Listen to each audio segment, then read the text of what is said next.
बिस्मिल्लाहिर्रहमानिर्रहीम। अस्सलाम वालेकुम रहमतुल्लाह। तो आज मैं अपने टॉपिक पे आने से पहले मैं सब दोस्तों का शुक्रिया अदा करना चाहता हूँ जिन्होंने मेरे पिछले व्लॉग के ऊपर मुझे बहुत बहुत सपोर्ट किया, बहुत मोहब्बत दी। मैं सबको एक बात बताना चाहता हूँ कि ये बहुत हाइप क्रिएट की जाती थी कि इमरान खान ने शायद नौजवानों को गुमराह कर दिया है, नौजवानों को बदतमीज़ बदतहजीब बना दिया है कि वो अगर क्रिटिसाइज़ करते हैं तो वो कोई हद नहीं देखते, कोई हद नहीं छोड़ते और वो आखिर तक चले जाते हैं। तो मैंने अपनी पिछली वीडियो में शाह साहब के ऊपर क्रिटिसाइज़ किया और मेरे ख्याल में हमने तहजीब और तमीज़ के दायरे में रहते हुए किया। सिर्फ उनको बताना ये मकसूद था कि भाई बात ये है कि आप टीचर हैं, आपको तो अंदाज़ा होना चाहिए था कि जब किसी के जज्बात को आप मजरूह करते हैं तो फिर परली साइड से रिएक्शन आता है और रिएक्शन कहाँ तक आता है ये आपके अपने उसके ऊपर अमल के ऊपर मुनसर होता है।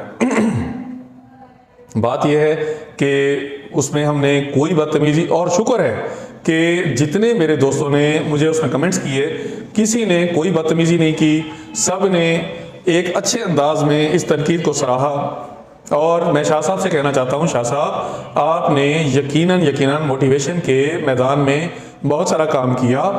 यकीनन जो बंदा भी जो काम करता है उसको पर्सनल फ़ायदा होता है, तो अगर आपने अर्न किया तो ये कोई गलत बात नहीं, मगर आपने जज्बात मजरूह किए थे, ये थोड़ा सा काम ज़रा वो हो गया था। दूसरी बात यह है कि आपने जो बात की उस बात में हमें थोड़ी सी हकीकत नज़र नहीं आई जब आपने कहा कि आपको शहबाज शरीफ में तो मुहिब वतन और वतन की फ़िक्र रखने वाला बंदा नज़र आया और इमरान खान में अकड़, घुमंड, गरूर और क़यामत के फ़ैसले। और फिर जब आपने इमरान खान के घर पर बात की तो हम हर्ट हुए थे। एक पुराना वाक़या है कि जिस दौर में ये दहशतगर्दी थी और धमाके थे तो एक खुदकुश बमबार वो खुदकुश हमले में मारा गया और रात को वो ख्वाब में अपने कमांडर के ख्वाब में आया और उसने कहा कि जनाब एक मेहरबानी करना कि जो कल जो आप तैयार कर रहे हैं ना नया रॉकेट धमाके के लिए, खुदकुश धमाके के लिए, तो मेहरबानी करना उसमें बारूद ज़रा कम भरना। आपने मुझ में बारूद ज़्यादा भर दिया था तो मैं तो जन्नत के भी पार निकल गया हूँ, जन्नत से भी आगे, और उसको मेहरबानी करना सिर्फ जन्नत तक का बारूद भर देना। तो शाह साहब बेचारे में बारूद ज़रा ज़्यादा भरा गया था, वो जन्नत से भी आगे निकल गए। तो भाई यार थोड़ा सा हाथ वाला, यार सारे हाथ वाला, मतलब है कि खान साहब पे हाथ वाला रखें, मेहरबानी, शुक्रिया। और अब भी मैं उसी लिहाज से कह रहा हूँ कि बंदा हर्ट होता है, इस तरह नहीं करना चाहिए। खैर, अगर मेरे अल्फाज से भी कोई बंदा हर्ट हुआ है तो मैं उसके लिए इंतहाई माजरत खा हूँ। अब आते हैं आपके आज के टॉपिक की तरफ। तो आज का जो टॉपिक है वो है दुनिया का एलन मस्क और पाकिस्तान का एलन मस्क। जिस टॉपिक पे मैं वीडियोस किया करता हूँ वो या तो आंखों की डॉक्टरी है, ऑफ्थल्मोलॉजी आई स्पेशलाइजेशन है, या फिर उसके अलावा बिजनेस पे बात किया करता हूँ। तो ये जो मैं आज बात करना चाह रहा हूँ कि एलन मस्क दुनिया का और पाकिस्तान का, दुनिया का एलन मस्क क्या कर रहा है और पाकिस्तान का एलन मस्क क्या कर रहा है। दुनिया का एलन मस्क उसने बड़े बड़े प्रोजेक्ट उसने बनाए, स्पेस एक्स जिसमें वो स्पेस टेक्नोलॉजी को डेवलप कर रहा है, और नासा जो कि दुनिया का सबसे बड़ा स्पेस प्रोजेक्ट है, इवन नासा को ये स्पेस एक्स ये उसको पीछे छोड़ गया है और ये नासा को भी फैसिलिटेट कर रहा है, एक इंडिविजुअल बंदे का प्रोजेक्ट। टेस्ला जो कि बैटरीज और सोलर कारें बनाने वाली कंपनी, दुनिया की सबसे बड़ी कंपनी, और उसके बाद अब वो मोबाइल और दूसरी साइड पर भी वो आ गया है जो कि इस टेक्नोलॉजी में सोलर कार्स और बैटरीज की टेक्नोलॉजी में दुनिया की नंबर 1 लीडिंग कंपनी। उसके बाद बोरिंग कंपनी, ये ज़ेरे ज़मीन टनल्स बनाने की कंपनी जो कि प्रोजेक्ट है कि अमेरिका के बड़े बड़े शहरों को अंडरग्राउंड टनल्स के साथ मिलाया जाए ताकि जो ट्रांसपोर्ट है वो ज़मीन के ऊपर नहीं टनल्स के अंदर सफ़र करे और निस्बतन ज़्यादा महफूज हो, और 700 माइल पर घंटा उसकी रफ्तार से वो इन शहरों के दरमियान में सफ़र कर सकें। मतलब उस बंदे की सोच देखें वो कहां तक है। उसके बाद न्यूरालिंक इंसानी दिमाग में चिप इंस्टॉल करने का मंसूबा, जिससे इंसानी दिमाग को किसी ट्रामा, किसी चोट की वजह से होने वाले नुकसान से महफूज रखना और आर्टिफिशियल इंटेलिजेंस के जो साइड इफेक्ट्स हैं उससे महफूज रखने के लिए। और ये इंसानी दिमाग को कंप्यूटर्स के साथ जोड़ेगा ताकि वो इनको बगैर कोई कमांड दिए जस्ट सोच के कंट्रोल किया जा सके। सोलर सिटी, सोलर पैनल्स बनाने का सबसे बड़ा प्रोजेक्ट। इसके अलावा ट्विटर, दुनिया का सबसे बड़ा सोशल नेटवर्क। मतलब उसके प्रोजेक्ट इतने बड़े बड़े और दुनिया को तब्दील कर देने वाले, दुनिया को इस लेवल से पता नहीं किस लेवल तक ले जाने वाले।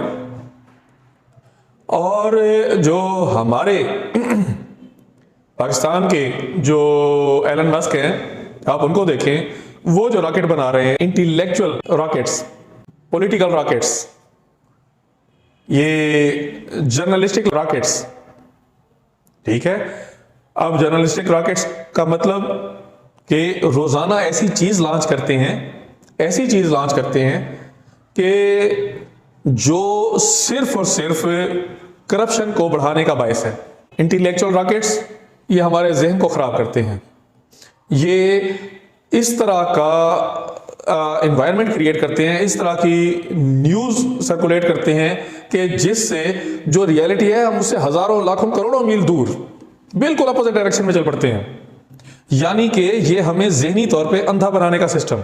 जर्नलिस्टिक रॉकेट्स जो ये बेसिकली ब्रेन वॉशिंग करते हैं, यानी कि ये आपको न्यूज़ नहीं देते, ये न्यूज़ पैदा करते हैं, न्यूज़ बनाते हैं। ये जो इंटेलेक्चुअल्स, ये जो जर्नलिस्ट ये फायर करते हैं, बेसिकली ये एजेंडा मेकर्स होते हैं, ये एजेंडा बनाते हैं। ये हमें न्यूज़ नहीं देते, ये हमें कोई ज्ञान, कोई दान नहीं देते, ये अपना एजेंडा लागू कर रहे होते हैं। तो कोई किसी सियासतदान की तरफ से लॉन्च किया हुआ है, कोई गैर मुल्की ताकतों के हाथों खेल रहे हैं, तो इनसे हमें खुद को महफूज रखना चाहिए।